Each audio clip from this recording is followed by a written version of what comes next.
Meet Willie D, a self-taught pitmaster whose journey as a curious cook to a respectable pitmaster is as flavorful as the meat he serves.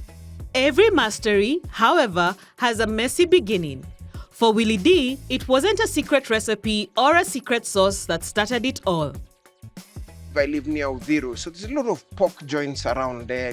You'd want pork, and you go to some pork joint there and they say pork choma. So I went like a couple of times. I'm like, this experience is not gelling, it's not vibing, it's not bringing. Until I find out pork choma is actually deep fried pork. I decided to experiment on my own.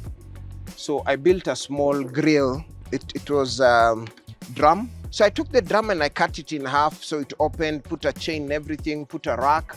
Then there's a place where you put your charcoal. Like about an hour and a half later, going to 2 hours later, I come and open like, now let me check. The chops had come out. I mean, you'd press them like this. They were like cardboard, literally. So I was like, okay, what have I not understood here in all this? He could have stopped there, let the grill go cold, but something about the fire called him back. Trial after trial, mistake after mistake, and one day he got it right.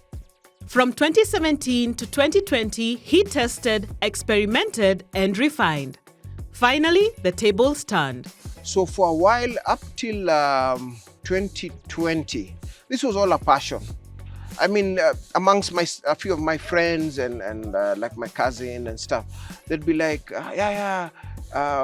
you do something over the weekend. We come. Yeah. So then Corona came. People didn't have anywhere to go.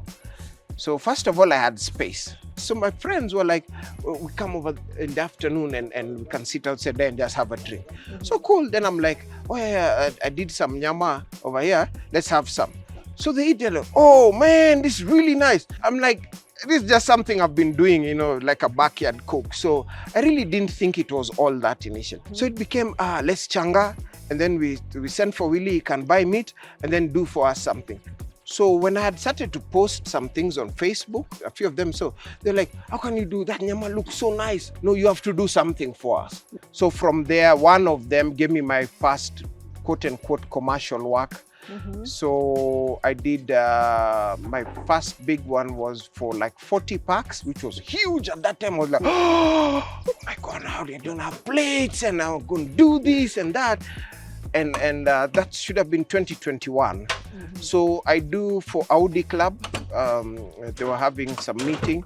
So I do that meet for them, and that made me, I can actually do this. So a lot of confidence born out of this passion. What started off as a need for quality choma became a hobby and grew into something bigger, a mastery. In the barbecue world, not all masters have the same title.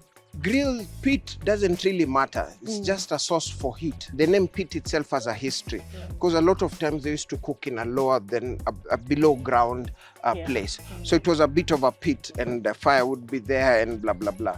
For lack of a better way to put it, pitmaster and grill master is more or less the same thing. For pit itself, it's more or less the same thing. You're controlling your place where you're cooking. So because I don't have a hole now, this is not a pit. Rogon is a smoker. So again, how do you refer to it? For me, it's just a term. Like any artist, he has his instruments. Balerion, the slow cooking beast. Dragon, the fire breather. The open fire grill, where tradition meets flavor. Valerian is the better known of my smokers. Valerian is named after the first mythical dragon to have been ridden by human beings, the Game of Thrones pantheon. Otherwise known Valerian the Black Dread. So initially I painted it black and everything. Man, this has given me a lot of good days. Passion alone does not keep the fire burning. For many young people, the question is simple. Can pit mastery pay the bills? Yes, it can pay the bills. Give you satisfaction, yes. Make you a millionaire, I don't think so. but it'll give you satisfaction. I mean, there's nothing as good as having people eating your food and they are really happy about it. And like as I said, after the meetup fest, when I see all these videos coming out, it's a total joy.